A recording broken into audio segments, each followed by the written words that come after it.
How's it going, guys? Levi Steele here again from Steele Muay Thai. Another informational video today, basically answering a question I've had not only recently, but I just get it all the time. And it's a good question. And what that question is should I be training at home on my own, or am I just making things worse? And to answer the question quickly before I elaborate, yes, I believe you should be training at home. There is some cautions to consider though. Firstly though, the reason I say to train at home is I am a firm believer in more is more. When it comes to training, I believe more is more. I would often tell a person to spend as much time as you can in your stance, familiarizing yourself with your body and the way it moves, your brain, your mind, the way it works. Find movements that you're passionate about and enjoy doing, but you're also good at. And obviously try and sync that in with your body and your stature. Everyone's going to be different. Everyone's got different center of gravity, fat, skinny, tall, short, different leverages, longer limbs, longer forearms, short bicep, all these things. And only you are truly going to know how they work. And to get that, you just have to get a sensitivity to your motions and drill things, spend time in that stance. So yeah, I do recommend training on your own highly.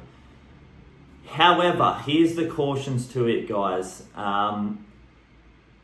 Practice makes perfect only when you practice it perfectly.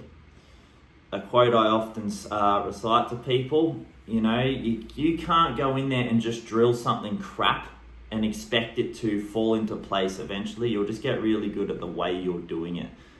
And which brings me to something I often say also is D class does not amount to A class.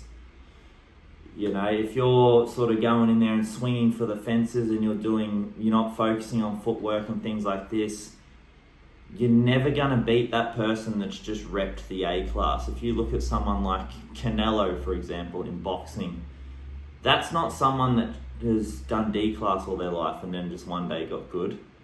That's a guy that had A class training and he's done A class footwork and movements and he's drilled them down to the T, and they're really, really fundamental basic movements, to be honest. And that's what it takes. So yeah, if you're going to be doing things at home on your own, ensure that you are at a spot that you know exactly what you can teach yourself and drill that's not going to throw you out of whack.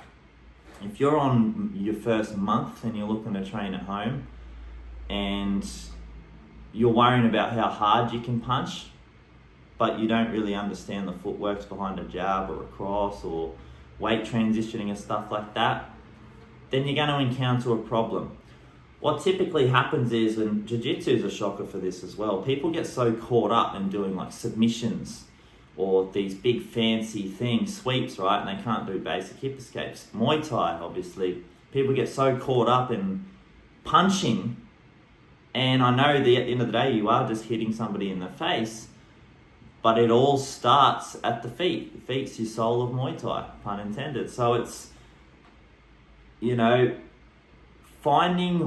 ask your coach, find where you're at, find the most preliminary spot that's going wrong in your game or that needs to be worked on, that can be worked on, and you want to drill it at a pace that you can do it 100% effectively. Balance that needle, you don't want to overwork and be going too hard. Find the spot where your body can just do that movement almost 100% correct every time.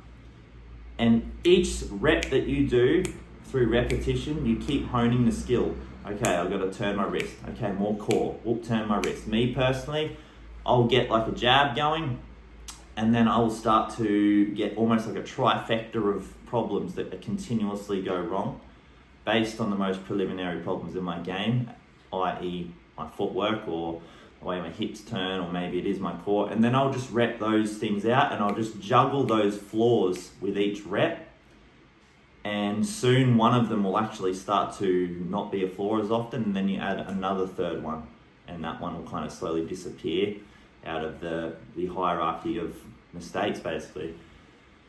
So yeah, this is basically it, guys. I think definitely train at home, but definitely ensure that you're doing the movements correctly. And yeah, it's important not to get ahead of yourself.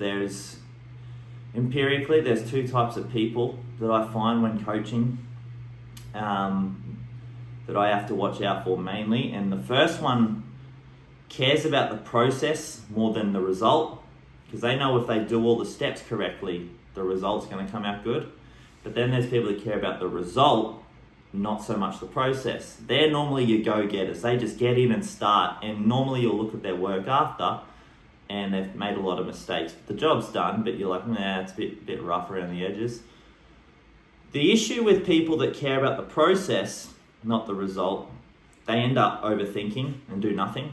And the people that care about the result, not the process, as I said, they're fast and they make mistakes.